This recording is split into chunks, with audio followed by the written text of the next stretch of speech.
Olá, bom dia ou boa tarde. Sejam bem-vindos à última aula do nosso curso sobre estruturas avaliativas e manifestações da prática. Hoje nós estamos na quarta aula do módulo 3 e nós vamos falar um pouquinho sobre os resultados das avaliações externas. Muitas vezes a gente fala da importância da avaliação externa, de como que ela acontece, de como ela ocorre, que foi assunto das aulas anteriores, e aí a gente não dá tanta ênfase na análise dos resultados que nós deveríamos estar fazendo enquanto escola, enquanto secretaria, enquanto professor da sala de aula, tá? O objetivo da nossa aula de hoje é refletir sobre os resultados das avaliações externas propostas para a Rede Municipal de Guarulhos, considerando o olhar da Secretaria Municipal de Educação, da unidade escolar e do professor. Então, a gente vai tentar falar um pouquinho de cada um desses atores que recebem os resultados das avaliações externas. Tá?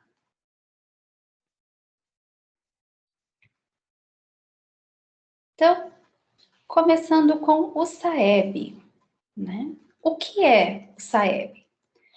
O SAEB é o Sistema Nacional de Avaliação da Educação Básica, que compõe avaliações para diagnóstico em larga escala desenvolvida pelo Instituto Nacional de Estudos e Pesquisas Educacionais Anísio Teixeira, que é o INEP. Então, até 2020, esse sistema de avaliação ele era composto por 4 avaliações: a ANESC, a ANEB e a ANA, tá?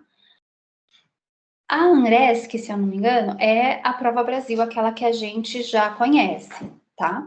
A ANEB, ela era aplicada só para aquelas regiões em que as turmas, os estudantes não chegavam a 10 alunos por sala, né? Então, era uma avaliação diferenciada por conta da quantidade de alunos. E a ANA era a avaliação que a gente conhecia, que era a Avaliação Nacional da Alfabetização, que agora está sendo incorporada junto com as outras só numa avaliação que se chama SAEB. Então, o SAEB agora agrupou todas as outras e elas passam a ter as mesmas características, tá bom? Então, vamos lá. Quem faz? Em 2021, que foi esse ano, algumas escolas estão fazendo, outras escolas ainda farão o SAEB. Ele é aplicado, no caso da nossa rede, que atende a educação fundamental 1, que são os anos iniciais, então ela é aplicada para todos os alunos do 5º ano. Para os alunos do 2º ano, ela é aplicada só por amostragem, tá? Ainda é uma aplicação por amostragem, em função da pandemia. Ela estava sendo planejada já para ser aplicada para todos os alunos do 2º ano, mas como a gente teve a pandemia, saiu uma resolução dizendo que continuaria sendo por amostragem. E na educação infantil, também é por amostragem, mas ela não é feita com os alunos. É um questionário proposto para o professor. Então, nós tivemos uma escola da rede que foi escolhida para fazer o SAEB da educação infantil, tá bom? Bom, qual é o objetivo? Algumas pessoas olham e falam assim, eles vão fazer a Prova Brasil para poder saber o IDEB. Essa é uma percepção muito rasa daquilo que é o objetivo da prova, da avaliação, né? E aí a gente precisa entender de verdade quais são os objetivos para a gente poder depois fazer a análise dos resultados, tá? Então vamos lá. O primeiro objetivo é avaliar a qualidade do ensino ministrado nas escolas, de forma que cada unidade escolar receba o resultado global. Olha, aí a gente já tem um ponto de bastante discussão, né? O que é qualidade de ensino? Então, não existe consenso sobre qualidade de ensino, né? A gente sabe que existe, que tem-se, assim, uma ideia global de que qualidade de ensino acontece quando os meus alunos aprendem. Mas aprendem o quê? Né?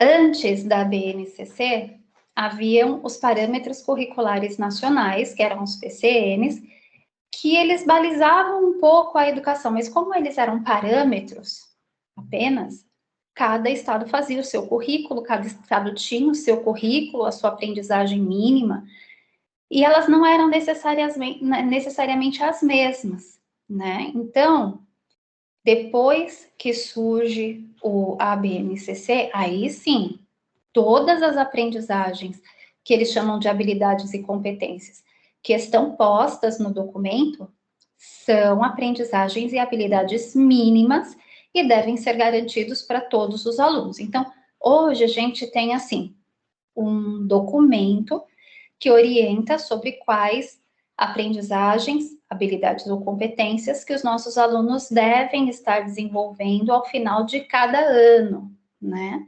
Mas ainda assim, existe aquele questionamento. O que é a qualidade? Será que se o aluno decorar ou o aluno compreender, ele vai ter a mesma qualidade? Será que o meu aluno que discute as questões que estão sendo propostas e compreende, ele tem a mesma qualidade daquele aluno que só faz as coisas, só repete, ou que só estuda para poder ter uma nota? Então, assim, essas discussões, elas são muito intensas ainda. Então, a gente não tem um consenso sobre qualidade de ensino, tá? Ser uma avaliação censitária de larga escala, externa aos sistemas de ensino público de periodicidade bianual. Aí, assim, nossa, Érica, mas ela é externa aos sistemas de ensino público. Como essa avaliação é aplicada pelo governo federal, o governo federal tem o compromisso de garantir a qualidade, que a gente já pensou um pouquinho no que seria essa qualidade, mas tem o compromisso de garantir a qualidade a todos os cidadãos brasileiros, independente do estado em que ele esteja. Então, a criança que está lá no Nordeste, quando ela vem para o Sudeste, ela não pode ter defasagem de aprendizagem. A criança que vai do Sudeste para o Norte também não pode ter defasagem de aprendizagem. Então, algumas aprendizagens mínimas precisam ser garantidas. E essas avaliações buscam ter este olhar. Para quê? Para que o governo depois possa fazer investimentos pontuais dentro daquelas fragilidades que ele observa, para garantir que todos os estados da federação estejam oferecendo uma educação próxima em nível de desenvolvimento e qualidade, tá? Então, é por isso que ela precisa ser externa aos sistemas de ensino público, tá bom? Aí nós temos também um outro objetivo, né? Que é... Desculpa, gente, engasguei. Contribuir para o desenvolvimento em todos os níveis educativos de uma cultura avaliativa que estimule a melhoria dos padrões de qualidade e equidade da educação brasileira e adequados controles sociais de seus resultados. Então, aí a gente entra naquelas outras discussões que nós já tínhamos proposto. A gente precisa mudar a nossa cultura avaliativa. Então, essa avaliação, que não é uma avaliação, como a gente já conversou, que é um exame que você faz para classificar o aluno, ela não tem mais espaço nos dias atuais, né? Então, a gente precisa mudar essa cultura avaliativa, entender que a avaliação, e a utilização de qualquer instrumento da avaliação, ela tem a finalidade de propor uma reflexão sobre o momento educacional em que nós estamos, para pensar em melhorias, né? Para melhorar esse padrão de qualidade, né? E aí nós voltamos à discussão. O que são os padrões de qualidade? O SAEB, ele dá uma ideia mais ou menos para a gente, e em 2017, a gente vai falar sobre isso um pouquinho mais na frente, houve uma tentativa de adequar esses padrões, tá? Mas isso foi em 2017. Em 2019 a gente não retomou essas discussões, ou se foi retomada, ficou muito restrito ali ao pessoal do MEC, mas eu vou trazer para a gente entender o que eles falaram. Outra coisa que é importante aí, que é uma palavrinha que todo mundo tem utilizado agora, né? A equidade da educação brasileira. O que seria essa equidade? Então, agora você troca igualdade por equidade? Não, não necessariamente. Todo mundo tem direito igual a uma educação de qualidade, certo? E essa educação de qualidade precisa respeitar os princípios de equidade, que é a imparcialidade no direito de cada um. A equidade tem mais a ver com a questão da justiça, né? Então, respeitando as diferenças. E aí eu preciso.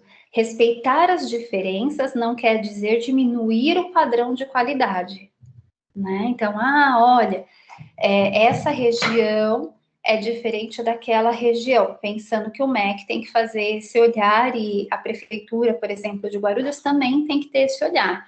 Então, a gente tem a região de Bom Sucesso, a região do Pimentas, a região do Centro, a região do Taboão, todas elas são diferentes e elas precisam ter a sua individualidade respeitada, mas sem perder o padrão de qualidade, né? Então, essas são outras discussões que nós precisamos garantir. Concorrer para a melhoria da qualidade de ensino, redução das desigualdades e a democratização da gestão do ensino público nos estabelecimentos oficiais, em consonância com as metas e políticas estabelecidas pelas diretrizes da educação nacional. Gente, outra coisa que também gera uma discussão bem grande, né? A gestão, a democratização da gestão do ensino público. Porque aí a gente, às vezes, cai numa discussão que é assim, mas o meu aluno não consegue. Como assim ele não consegue? Ele não consegue, eu já avaliei isso, então quais são as estratégias que nós vamos utilizar para ele conseguir, né? Quando a gente fala de democratização da gestão do ensino público, a gente não está falando de garantir o mínimo do mínimo do mínimo para aquelas crianças, né? Lembrando que nós somos especialistas na questão das aprendizagens de habilidades e competências para a educação escolar, né? É essa a nossa competência. Nós não somos competentes para determinar se uma criança tem ou não algum comprometimento da área da saúde, ou se alguma criança tem ou não algum comprometimento de outra área que não seja da educação. Por isso que a gente propõe os encaminhamentos, tá? Então, a gente não pode justificar o nosso trabalho com nenhuma área, nenhuma situação externa. Érica, mas eu estou vendo, mas nós não somos especialistas nessa questão, numa questão fora da educação, então a gente não pode pautar nisso, né? Então, assim, essa democratização, ela diz mais respeito à garantia de direitos, né, a democratizar os direitos que as crianças têm, do que dividir, separar as crianças, porque a gente acredita que essa ou aquela tenha essa ou outra dificuldade, tá? Então, a gente precisa tomar cuidado com algumas questões. E aí, por último, a gente tem o objetivo de oportunizar informações sistemáticas sobre as unidades escolares. Olha, esse é um relatório aberto para todos. Qualquer pessoa tem acesso. Não precisa ser o diretor, o coordenador, qualquer pessoa tem acesso às informações da escola, tá? É um relatório público, né, de transparência, já que essa é uma das intencionalidades do governo, tá bom? Então, esses são os objetivos. Percebam que não existe nesses objetivos nada assim, a gente vai ver se o professor trabalha. Não é esse o objetivo, tá? O objetivo é a gente compreender como que está o desenvolvimento. E aí nós trouxemos os resultados do SAEB. Por que, Érica, que você não trouxe o IDEB? A gente já vai falar sobre isso. Mas nós trouxemos o resultado do SAEB, que também está disponível. Então, lá em 2011, já que a gente está em 2021, nós temos 10 anos aí de avaliação para estar observando.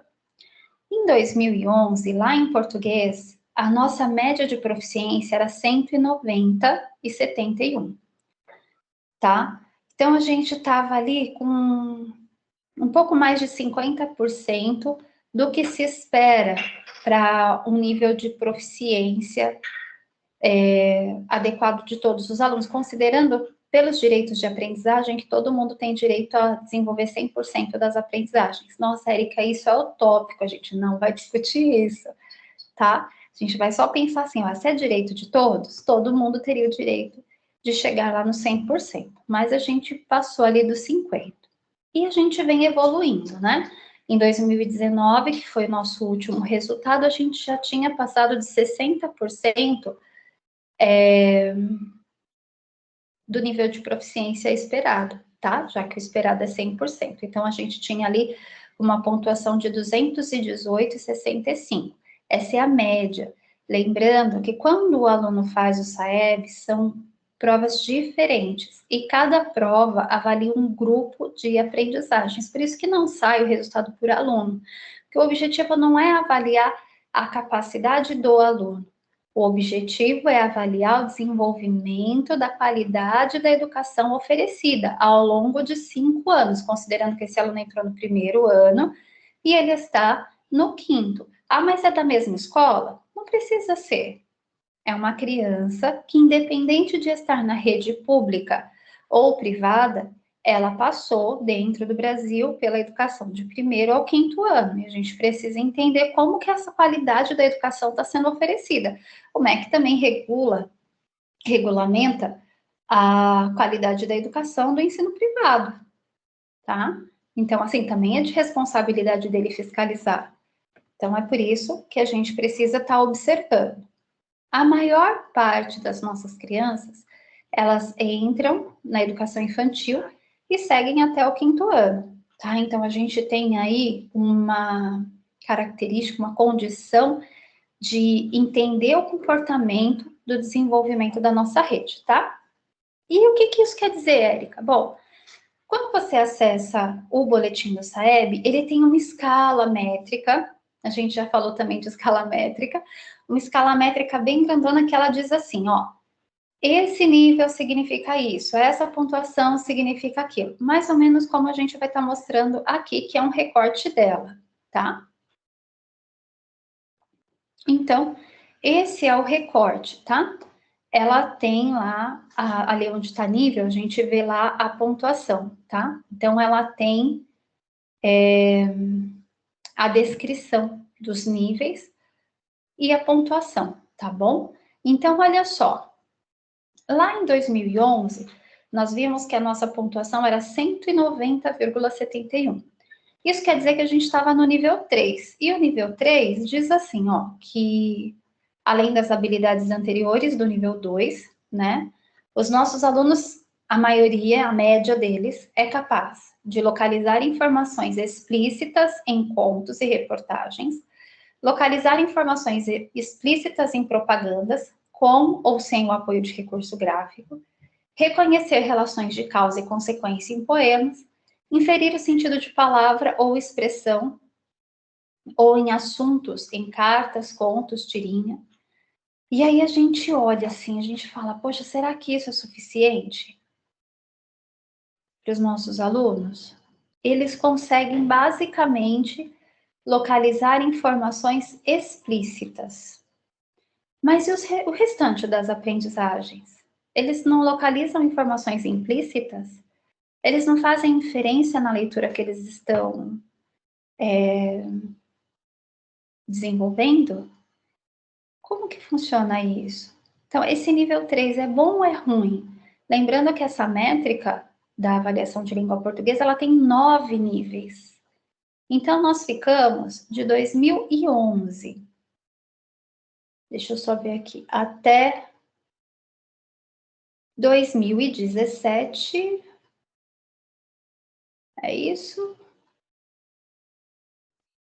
De 2011 a 2013, lá no nível 3, tá? Então, nós estávamos aí. Em 2015, a gente conseguiu avançar para o nível 4.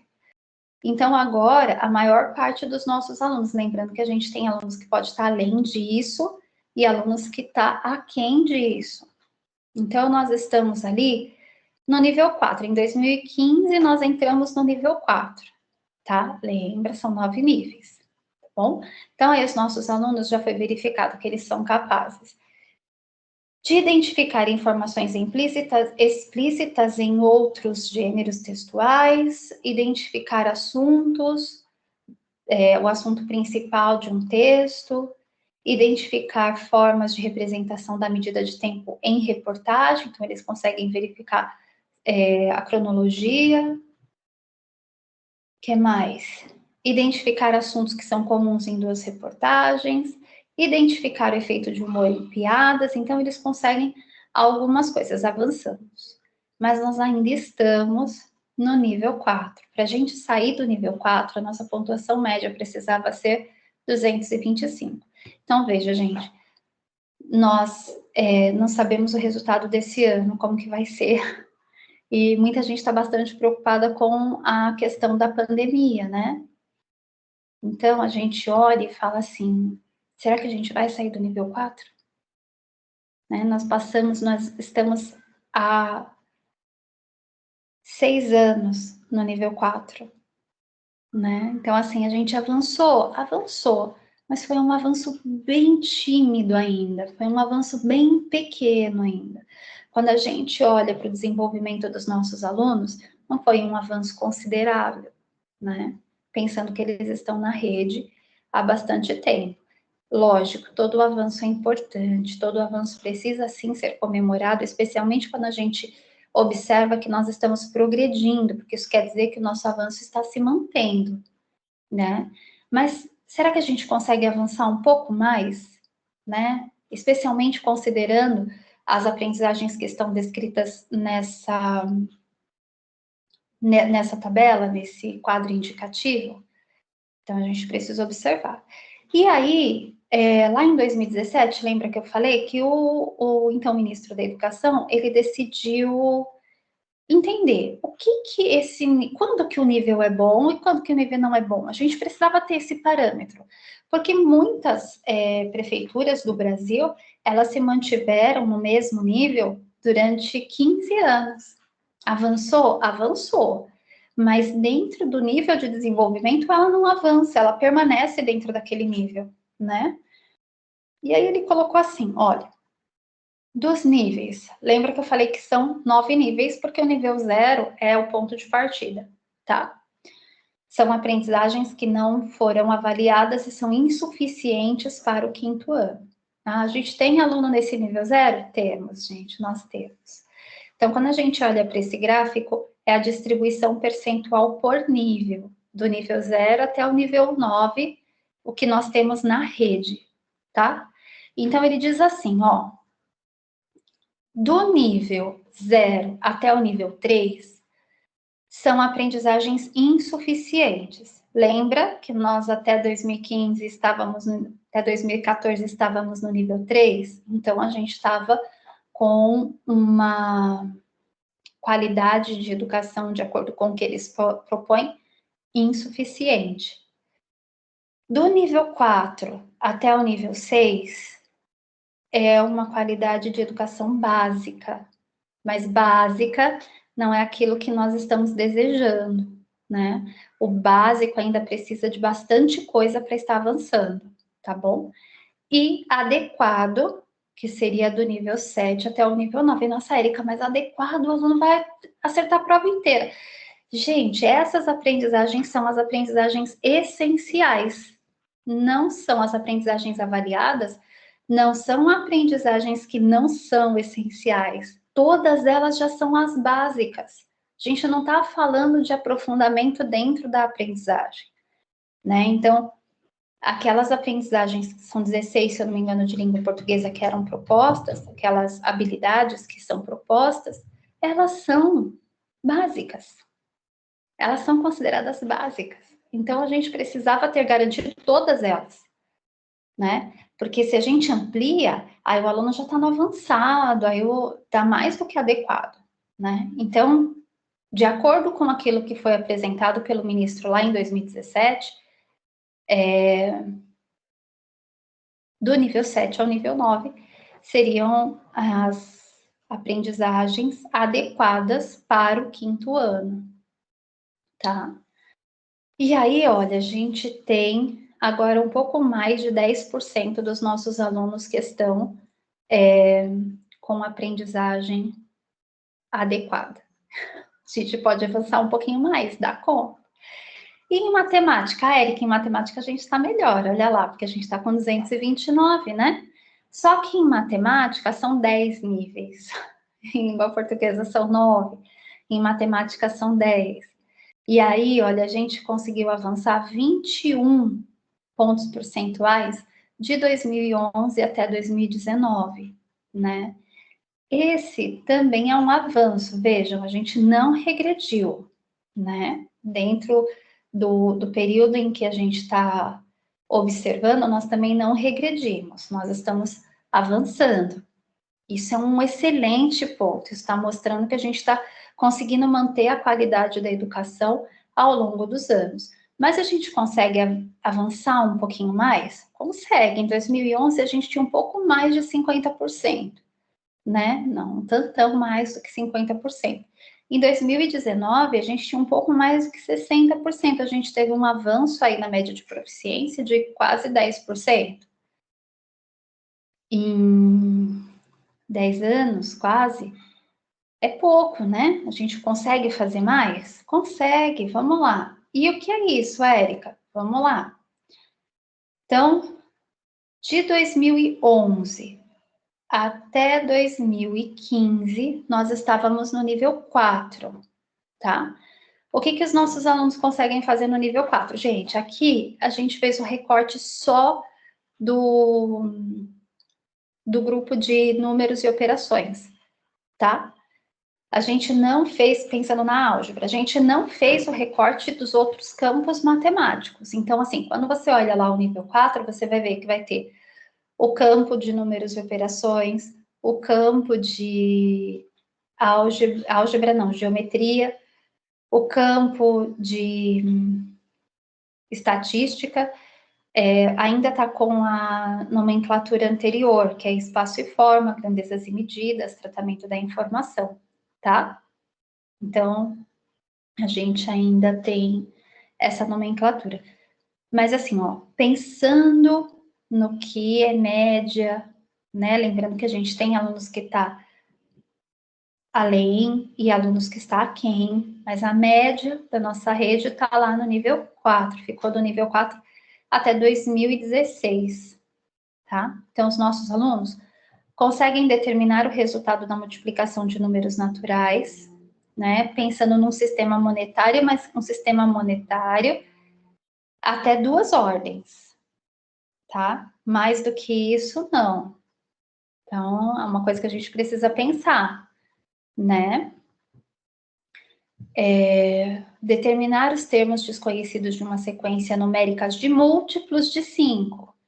Então, vamos pensar, a gente coloca lá a sequência dos números da tabuada dos 5. 5, 10, 15, pulou 20, 25, 30, ele consegue dar conta. E dos outros? Dos outros ainda não. Determinar a adição com reserva de até 3 números naturais com 4 ordens.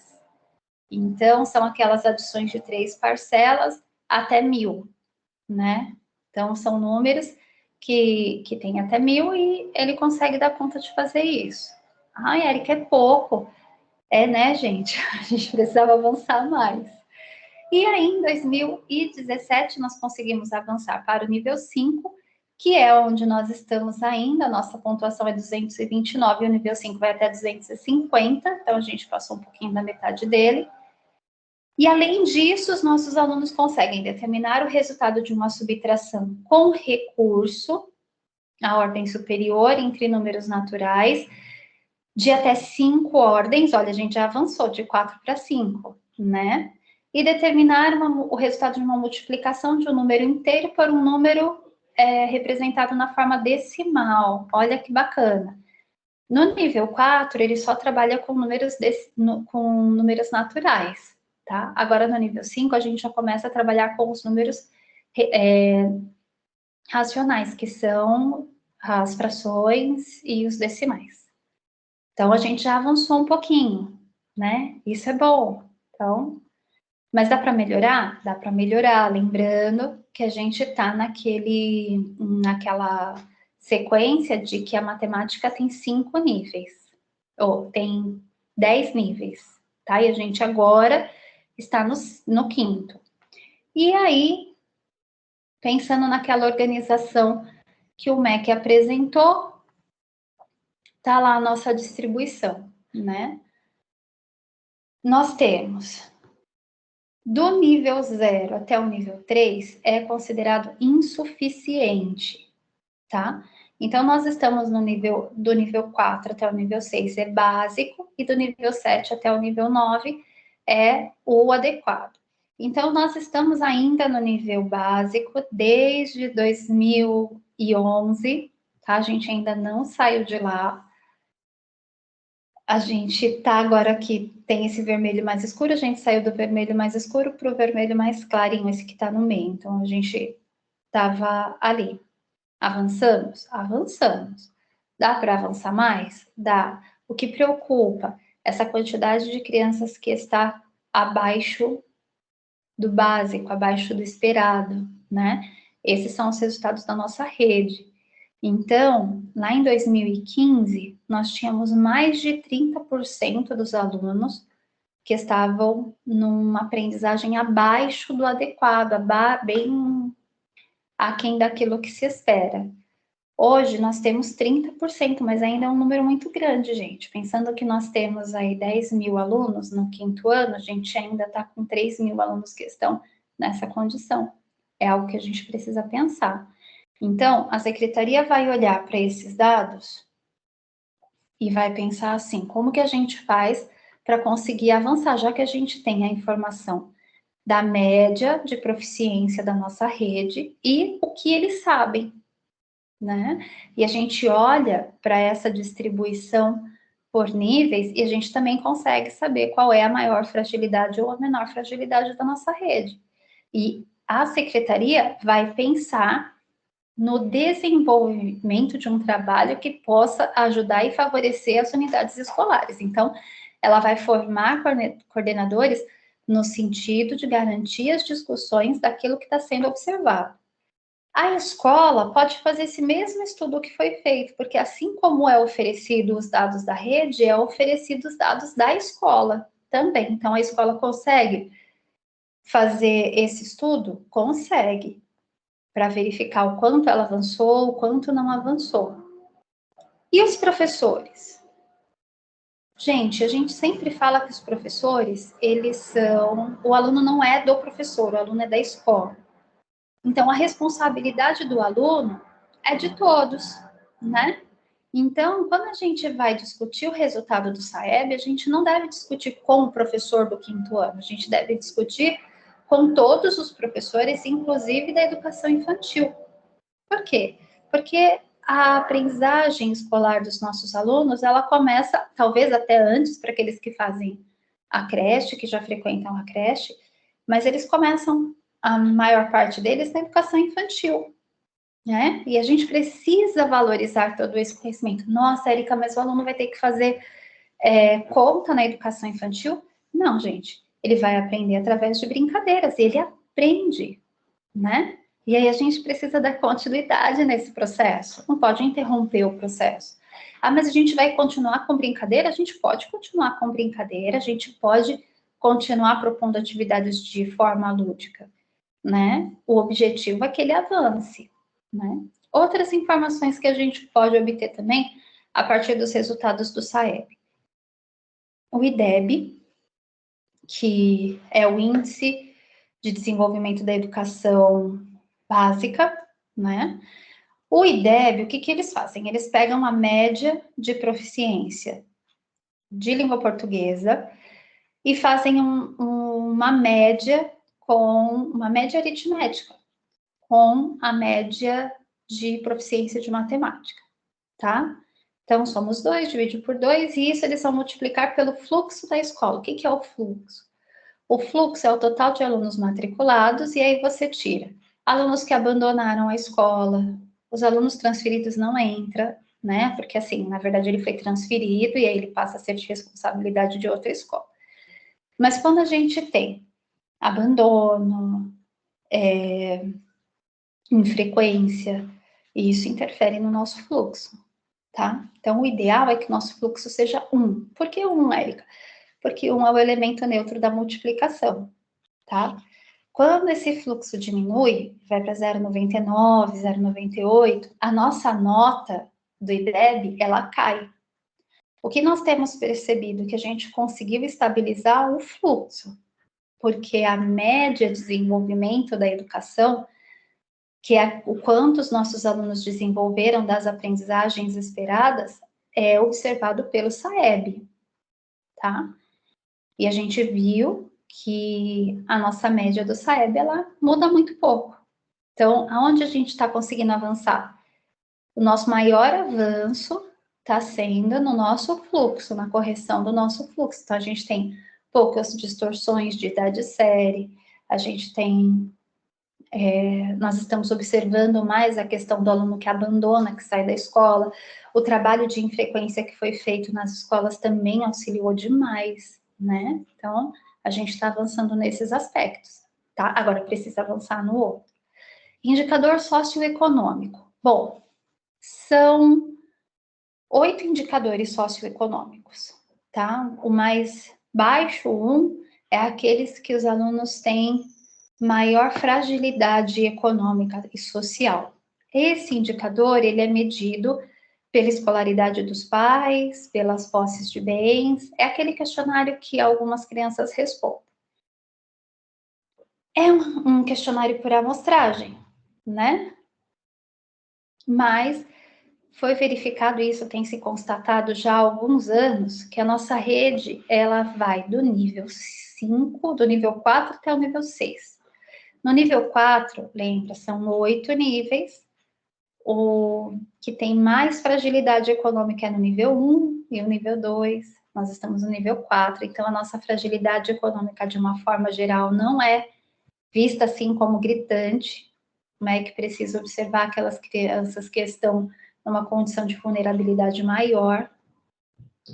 Nós temos um pouco menos de 15% da rede nessa condição, no nível 4.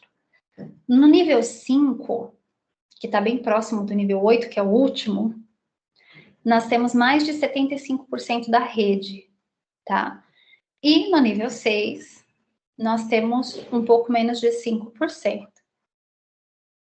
Isso impacta na quantidade de verbas que o município recebe? Sim, impacta. Ou na quantidade de cursos oferecidos para os docentes através da plataforma Paulo Freire? Também impacta, tá?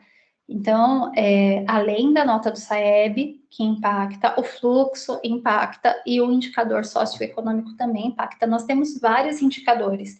Tem indicador de escolaridade de professor, de dedicação, tem um monte de indicador, todos eles disponíveis para que qualquer pessoa observe, tá? E a participação das unidades escolares? Nós tivemos 89 unidades participando no SAEB de 2019, gente, e 5 das nossas unidades não tiveram os resultados divulgados. Por que isso aconteceu? Porque nós tivemos a participação de menos de 80% dos alunos. Nós conversamos com essas escolas e o que aconteceu? Pelo menos foi isso que foi dito para a gente. Quando o aplicador do SAEB vai até a escola, ele precisa receber da secretaria a lista atualizada. Porque na lista de presença desse aplicador, ele vai anotar o aluno que está presente, o aluno que está ausente e os transferidos. Se ele marca no aluno transferido ausente, esse aluno entra no nosso fluxo. E em vez de, por exemplo, 35 alunos, nós podemos ficar com 40. Se a gente tiver 5 alunos transferidos, esses 5 alunos entram como se fossem nossos, tá? E se nós tivermos 32 alunos fazendo a prova, a gente já corre o risco de ter menos de 80%. Érica, mas faltaram 3 alunos, mas oficialmente não faltaram, porque eu tinha 40, eu tinha 35. Então, são coisas que a gente precisa observar também, tá?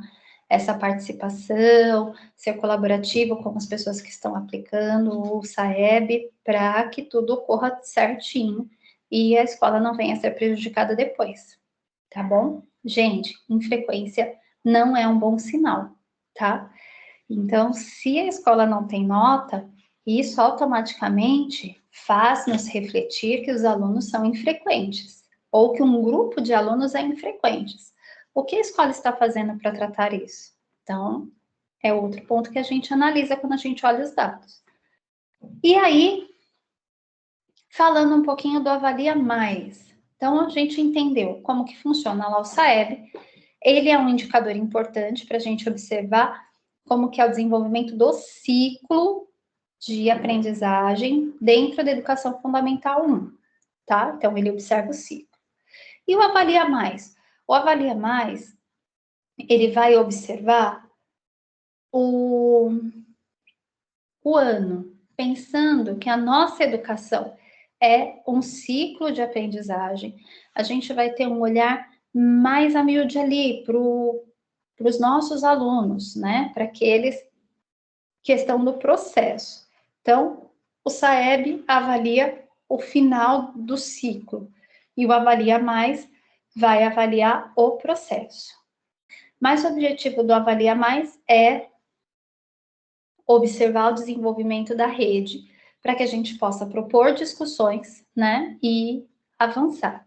Quem que faz o Avalia Mais? No primeiro semestre são os alunos do terceiro e o do quinto ano. O objetivo era que todos fizessem, mas desde que ele foi criado, a gente não conseguiu ainda garantir essa regularidade. No segundo semestre, todos os alunos matriculados no ensino fundamental da rede municipal. Isso para garantir as discussões de como está esse aluno no final daquele primeiro período do ciclo, para que a gente possa discutir com as equipes e fazer essa turma avançar no próximo ano do ciclo, tá? Então, vamos lá. O ciclo de alfabetização tem 3 anos, né? O ciclo de alfabetização tem 3 anos. Então, nós precisamos observar como que está o desenvolvimento dos alunos nesse período, tá bom? Então, a gente tem que observar isso. Li, você passa o próximo, por favor. E o ciclo final tem 2 anos, a gente também precisa observar isso. Li, você passa o próximo, por favor, acho que o slide repetiu. Aí a gente vai falar da análise dos resultados da prova de comunicação e expressão que aconteceram com os quintos anos lá no primeiro semestre. O que a gente observou, gente? Batendo o olho assim nesse gráfico, a gente consegue verificar que o nosso percentual de crianças ausentes foi muito grande, muito alto. Mas a gente consegue também pensar assim, peraí, no momento em que essa avaliação aconteceu, a gente tinha muitos alunos que optaram por ficar no ensino remoto. Então, a gente vai analisar os dados dos alunos abaixo do nível 1, nível 2, nível 3 e acima do nível 3, como se fosse uma amostragem. Quando a gente olha para esse gráfico, a gente olha e fala assim, poxa, a gente teve uma quantidade razoável de alunos no nível 2, né? Lembrando que a nossa expectativa é que todos os alunos estivessem no nível 3. E o que seria esse acima do nível 3? São aquelas crianças que já avançaram as nossas expectativas, a gente precisa olhar para elas também, né? Então, assim, além das aprendizagens que são propostas para o quinto ano, o que mais essa criança sabe? Imagina uma criança que na avaliação ela acerta tudo. Será que ela também dá conta de observar as questões que são propostas para outras séries, para o sexto, para o sétimo, para o oitavo, para o nono, e, gente, nós tivemos alunos que conseguiram fazer, tá?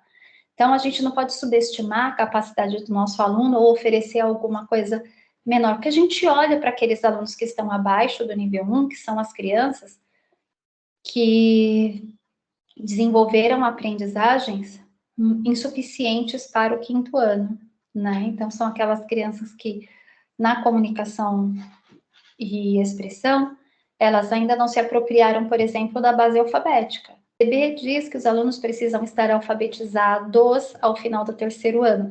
Olha, a gente tem aquela discussão bem intensa. O que é aluno alfabetizado? Alfabetizado não é alfabético. Então, a gente não tem que estar com o aluno alfabético ao final do terceiro ano, a gente tem que estar com o aluno alfabetizado ao final do terceiro ano. Quais são as habilidades, quais são as aprendizagens que um aluno alfabetizado precisa ter desenvolvido? Depois revisitem lá o QSN e observem, lá está bem claro isso, tá? Lá na BNCC, ela diz que o aluno precisa estar alfabetizado ao final do segundo ano, tá? Então, a gente segue a lei de diretrizes e bases, mas ainda assim, quando a criança chega no quinto ano, ela já precisa ter essa aprendizagem desenvolvida, tá? Ah, Erika, mas não dá para fazer com todo mundo. Por quê? Lembra, a gente não pode diagnosticar alguma coisa que não é da nossa área. Se nós diagnosticamos uma situação que é da nossa área, nos cabe fazer as intervenções necessárias para fazer os nossos alunos avançarem, né? A gente não pode delegar responsabilidade, falar assim, esse aluno não aprendeu porque a família não ajuda. Mas, gente, vamos pensar. Qual é a parte que cabe à família no desenvolvimento das aprendizagens escolares? A família tem que incentivar, então a gente pode conversar com os pais para que eles incentivem, assim, assim, assim. Mas a gente não pode olhar e falar assim, esse aluno não aprendeu a ler e escrever porque a família não ajuda, porque a responsabilidade de auxiliá-lo a desenvolver essa aprendizagem é nossa. E aí, se nós percebemos que os alunos não desenvolveram, cabe a nós pensar num plano para ajudá-los a desenvolver. Nossa, Erika, que ruim. Gente, pode parecer frio, mas lembra, eu sou professora também, que estou na sala de aula e quando eu falo, a primeira que escuta sou eu. Então, é difícil, principalmente pelo número de alunos que nós temos em sala de aula, mas é a nossa função, é aquilo que a gente precisa tá propondo, tá bom? É o nosso trabalho. E aí, a gente observa o resultado essa foi a de comunicação e expressão de leitura. Quando a gente olha para os resultados da produção de texto, gente, aí a gente olha e fala assim, não, peraí, alguma coisa não está certo. Por quê? Porque quando eu olho lá para o resultado, não precisa voltar, tá? Quando eu penso lá no resultado de leitura, a maior parte dos meus alunos estão no nível 2. E aqui a maior parte dos nossos alunos estão no nível 3. Porque o nível 4, pelo que foi descrito, é aqueles alunos que estão acima do nível 3. São aqueles alunos que leem e escrevem com competência. Se eu tenho um aluno que lê, se eu tenho 24% dos alunos que fizeram a prova que escrevem com competência, com poucos desvios ortográficos, fazendo uso correto da pontuação, observando corretamente a coerência, a coesão. Como que esses alunos que escrevem tão bem, eles não conseguem ler tão bem assim? Não conseguem, percebam, a aprendizagem da produção de texto, ela envolve algumas questões que é muito específica. A aprendizagem da leitura envolve outras questões que são muito específicas da leitura também, mas elas são complementares e uma vai acabar influenciando a outra. Se eu tenho 24% de alunos que estão no nível 4, e lá na leitura eu tenho 10,7% de alunos que são compatíveis com esse nível, alguma coisa não está conversando, né? Então, quando a gente bate na análise de dados, a gente olha isso, porque um dado tem que estar conversando com o outro, tá?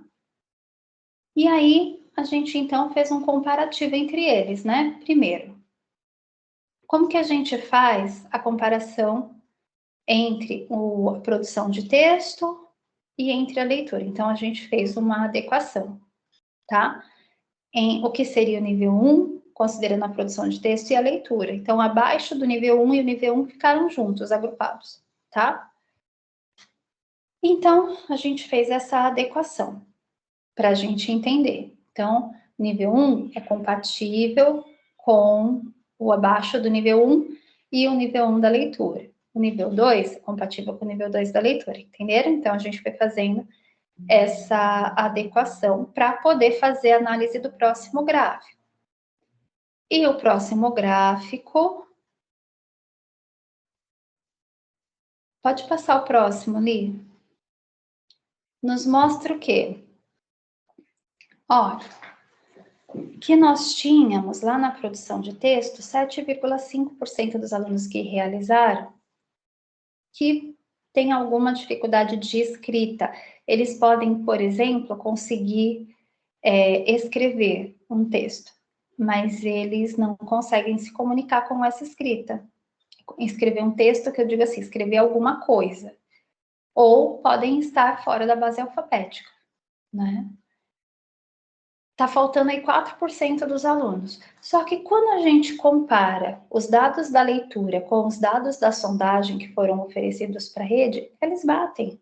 As crianças que estão lá no nível 1 da leitura, que são aquelas que têm muita dificuldade na leitura, que acertaram as questões facílimas, né? Elas são 11,81%. E lá na sondagem, nós observamos que fora da base alfabética, nós tínhamos 11% dos alunos do quinto ano. Então, assim, os dados da leitura, eles encontram ressonância nos dados da sondagem, né? Mas eles não estão encontrando ressonância lá nos dados da produção de texto.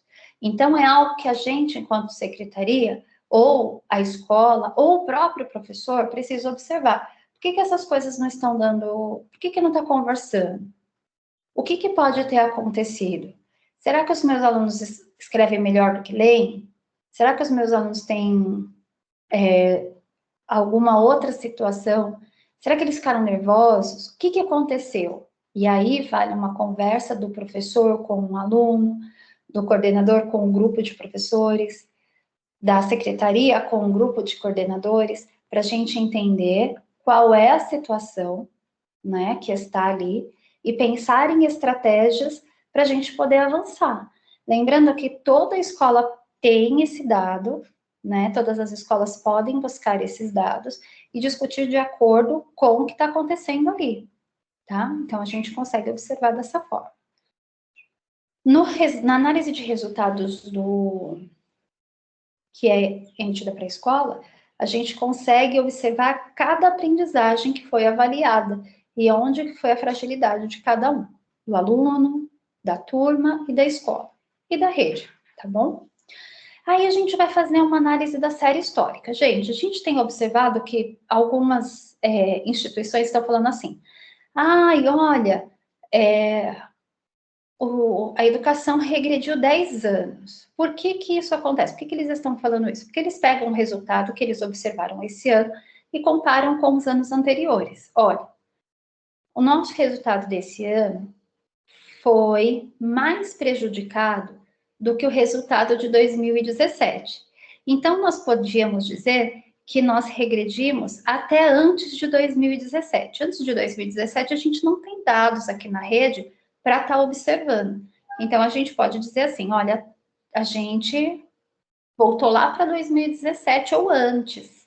Por quê? Porque os nossos alunos em 2017, eles tinham se desenvolvido de uma outra forma.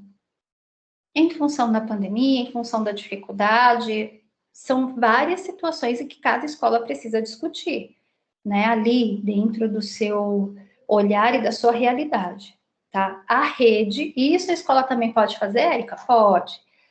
tem lá todos os relatórios, ela pode só pegar os dados do desenvolvimento dela e fazer essa análise, tá? Então, a gente vinha num desenvolvimento progressivo ali, ó, que são as crianças do nível 1, a gente está vendo que elas foram avançando ano após ano com o trabalho que foi desenvolvido e observado pelas escolas e pelos professores, com todas as intervenções que foram feitas, a gente viu que em 2 anos nós diminuímos aí 3 pontos percentuais das crianças que estavam no nível 1.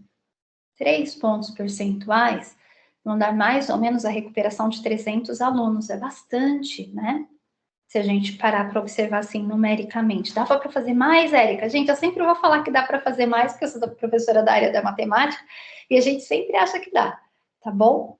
A gente, nossa, eu sei que é difícil, que não é assim, que não é fácil, né? Que é trabalhoso, sim. Mas a gente sempre precisa acreditar que dá para fazer mais, tá? Então, esse foi o desenvolvimento de comunicação e expressão. Vamos lá falar um pouquinho do de matemática? De matemática, como não tem comparativo, de língua portuguesa a gente tem, né? Entre produção de texto e sondagem. Matemática é só ele. A gente teve um percentual de ausência maior do que o da língua portuguesa, e a gente pode pensar o que, que aconteceu. Por que, que os nossos alunos faltaram na avaliação de matemática e não faltaram na avaliação de língua portuguesa? Isso é uma fragilidade, isso é uma discussão que precisa ser observada, tá? E aí a gente tem a maior parte dos nossos alunos que fizeram a avaliação, se eu não me engano, foram 6 mil alunos que fizeram essa primeira avaliação de um universo de 10 mil, tá? A maior parte, gente, está concentrada lá entre o nível 1 e o nível 2, né? Esses 2 níveis são insuficientes para o 5º ano. Então, a gente precisa ter uma observação. Érica, onde que está essa tabela? Tá lá, gente, no relatório, quando vocês puxam, tem lá a descrição do que é cada nível, tá? Porque não é falar que o aluno, aluno é nível 1. A gente não pensa nessa classificação. O objetivo é a gente entender. A criança que está no nível 1, o que ela sabe? Observa o que está escrito ali no quadro, no quadro indicativo, para poder fazer as intervenções necessárias, tá? Então, é esse o objetivo, tá? Não é rotular ou classificar, não. É a gente entender onde que os nossos alunos estão para fazê-los avançar, tá bom? E a nossa série histórica. Então, assim como aconteceu lá na série histórica de língua portuguesa, quando a gente olha para a série histórica de matemática, dá até uma dorzinha no coração, né? Porque é como se todos os nossos alunos que estão no nível 1, que estão com uma aprendizagem extremamente fragilizada, a gente está com 61,80%. É quase o valor do nível 1 e do nível 2 de 2019, 2018, 2017, né? Que a gente ficou ali num percentual muito próximo. Matemática a gente discute muito pouco ainda, né? Ela ainda é vista como uma matéria que você vai usar o raciocínio lógico e não discute. Isso não é verdade. Então, a gente precisa ainda quebrar alguns paradigmas para conseguir fazê-la, para conseguir fazer os alunos avançarem cada vez mais, né? Então, assim, algumas coisas a gente precisa quebrar as barreiras. Quando a gente passa uma situação, um problema, e o aluno olha para a gente e fala, professora, é continha de mais ou continha de menos? Gente, o que é continha de mais? Ah, é uma adição. Eu sei disso, mas o meu aluno sabe, né? O que é uma continha de vezes? É multiplicação, né? Se a gente não ensina, no caso da multiplicação, são 4 significados de multiplicação. E dentro de uma situação, problema, a gente só fala de um, que é o da composição. Os outros 3 a gente nem trata. Então, nosso aluno não sabe mesmo quando que ele vai utilizar cada uma das operações. Ele tem dificuldade na leitura de gráficos, que é estatística, porque para ele, assim, é bater o olho, ver o número e acabou. E não é isso, tem informações por trás que precisam ser trabalhadas, que precisam ser desenvolvidas. Então, quando a gente olha para a série histórica de língua portuguesa, nós também voltamos para antes de 2017. E a gente precisa olhar isso mais de perto. Nós vamos ter um dado agora com essa última avaliação que é importantíssimo, que é a gente conseguir verificar o quanto nós avançamos depois de ter observado essa análise de resultado que foi proposta para os coordenadores, esse mesmo estudo foi apresentado para coordenadores e para supervisores da rede e para o pessoal da formação. E aí, depois que se discutiu muitas coisas, muitos deles devem ter pensado em discussões para a gente conseguir avançar. E eu tenho certeza que vai ter alteração nesses resultados e vai ser muito bom ver isso, né? Para a gente conseguir resgatar novamente, recuperar novamente os nossos alunos e oferecer para eles a qualidade de educação que eles têm direito. O direito de aprendizagem deles precisam ser garantidos, né? Se os nossos alunos fossem nossos filhos, o que nós desejaríamos para eles? Tinha que ser o melhor, né? Seria o melhor. Então, é o melhor que nós desejamos. E o melhor é que eles tenham todos os direitos garantidos. Vai ser um trabalhão? Claro que vai. Não vai ser fácil. Trabalho de professor nunca é fácil, né? Mas é muito gratificante quando a gente olha e verifica que nós conseguimos avançar. Né? A gente avançou, a gente deu conta, a gente correu atrás e fez acontecer. E a nossa rede é muito boa nisso, né? Tenho certeza que nós não vamos precisar de 10 anos para conseguir voltar a avançar como nós estávamos avançando, né? Então, o próximo ali. E aí, o último é a participação das unidades escolares, né? Esse dado era muito importante, por quê? Porque a gente conseguiu observar quantos alunos tinham retornado e quantos alunos não tinham retornado. Isso também vai interferir em como eu vou fazer o meu trabalho, né? Nas escolas, na verdade, esse dado hoje, pensando que todo mundo já voltou, ele acaba não impactando tanto, mas na época em que a avaliação do quinto ano foi feita, ela impactava, né? Então, vamos lá, os dados das escolas são numéricos e onde está escrito rede é percentual. Nós tivemos 64% dos alunos que fizeram a avaliação de comunicação e expressão e 60% dos alunos que fizeram a avaliação de educação matemática. São 4%. A educação é pouco, 4% é pouco. 4% do nosso total de alunos são 400 alunos. O que aconteceram com esses 400?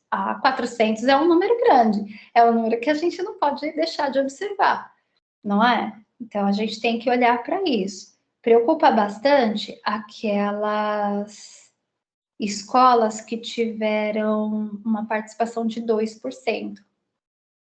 Né? Ali, ó, de até 30%. Nós tivemos 2 escolas que tiveram essa participação. Isso quer dizer que os alunos não retornaram. Quando os alunos não retornam, a gente sabe da dificuldade que é conversar com eles. É uma dificuldade muito grande para o professor. Então, provavelmente, aquelas escolas vão ter um trabalho muito maior do que as escolas, por exemplo, que tiveram um retorno acima de 90%. Né? Então, a atenção para essas escolas vai precisar ser maior, né? A atenção, a parceria que tem que ser estabelecida com os professores também vai ser maior.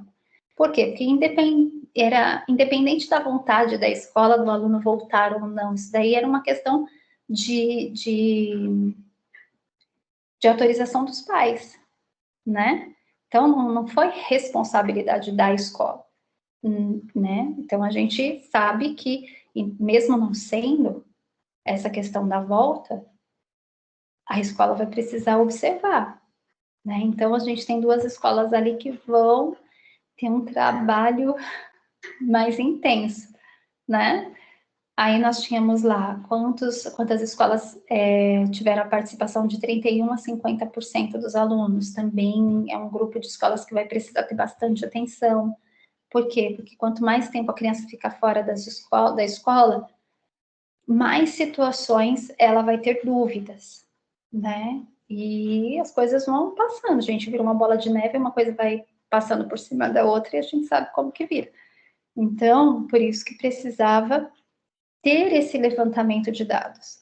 Vocês observaram que não avalia mais, também não houve assim, aí a gente vai ver se o professor está trabalhando. Não tem esse objetivo, não tem esse caráter, porque a gente sabe o quanto a nossa rede trabalha. O objetivo é sempre pensar em como a gente pode, juntos, fazer os nossos alunos avançarem para que todos tenham os direitos de aprendizagens garantidos, tá?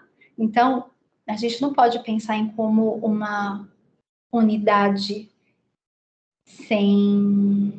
sozinha. Nós somos únicos, mas nós precisamos trabalhar juntos. É só no trabalho coletivo que a gente consegue ajudar os nossos alunos a avançar. Se a gente ficar sozinho, a gente fica doente. E aí o nosso desenvolvimento acaba sendo comprometido porque a gente não aguenta, né? Nós somos pessoas, nós temos as nossas fragilidades e é por isso que olhando para a análise de resultados, a gente precisa pensar em como juntos nós podemos avançar. É sempre esse o pensamento. Nunca sozinho ou nunca com a intenção de culpabilizar ninguém, né? Então, nós temos essa situação, ela está posta. Ah, mas isso aconteceu porque o professor do ano passado. Não, gente, a situação está posta. Como que a gente faz para avançar daqui para frente? É isso, tá? Pessoal, nós agradecemos muito a participação de todos vocês. Pedimos também para que vocês não esqueçam de entrar lá na plataforma e fazer todas as atividades até o dia 7, porque depois do dia 7 ela vai estar fechada, tá? Nós parabenizamos todos pela participação até aqui, todos os comentários, todas as atividades postadas, nós temos lido todas. Às vezes não dá tempo de responder, mas é porque, assim como na escola está corrido, lá na secretaria também está bastante corrido, né? Mas nós ficamos muito felizes com a participação de todos, com a riqueza de discussões que têm sido propostas, e pedimos para vocês, ainda dá tempo, façam todas as atividades até o dia 7 de dezembro. Algumas pessoas acabaram ficando atrasadas, a gente também entende que deve ser pelo excesso de atividades que estão acontecendo na escola, mas ainda dá tempo, corre lá, faz, posta, tá? Para que você tenha o certificado da atividade. Então, é isso. Até breve. Boas festas para vocês e até um próximo curso. Tchau, tchau.